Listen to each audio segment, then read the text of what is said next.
सोलापूर शहर आणि जिल्ह्यामध्ये मागच्या 4 ते 5 दिवसापासून मुसळधार पावसाने हजेरी लावलेली आहे आणि त्यामुळे सोलापूर शहर आणि जिल्ह्यामधील नदी नाले जे आहेत ते ओसंडून वाहत असल्याचं चित्र आपल्याला पाहायला मिळतंय। खरं तर सोलापूर शहराच्याच नजीक असणारा जो हिप्परगा तलाव आहे तो ओव्हरफ्लो झालेला आहे आणि त्यामुळे हिप्परगा तलावातील सांडव्याद्वारे आता isakal.com आहे देशातील नंबर 1 ची मराठी न्यूज वेबसाईट।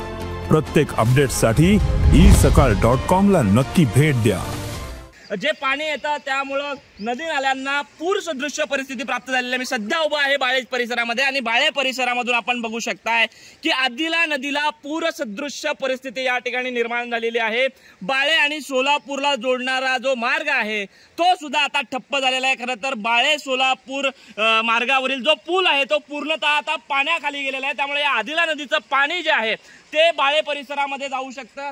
बाळे परिसरामध्ये गेल्याच आपल्याला पाहायला मिळतं। त्यासोबतच सोलापूर शहरातील अवंतीनगर हा जो भाग आहे त्यामध्ये त्या ठिकाणी सुद्धा हे पाणी जे आहे ते जात आहे। त्यामुळे महापालिका प्रशासनाकडून सुद्धा तिकडच्या नागरिकांना सतर्कतेचा इशारा देण्यात आलेला आहे। आपण बघू शकताय की या आदिला नदीच्या पाण्यामुळे इकडची वाहतूक जी आहे ती पूर्णतः ठप्प झाल्याचं चित्र आपल्याला पाहायला मिळतंय।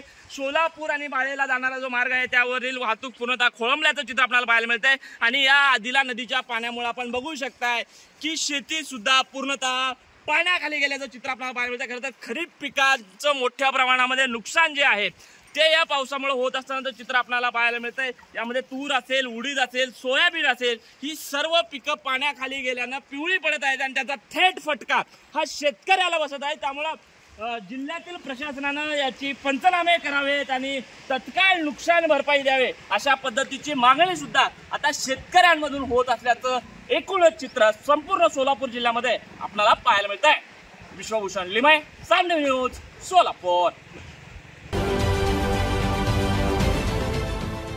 देश विदेशातील प्रत्येक घडामोडींचे लाईव्ह अपडेट मिळवण्यासाठी आता साम टीव्हीच्या सर्व सोशल मीडिया प्लॅटफॉर्मला लाईक, फॉलो आणि सबस्क्राईब करा।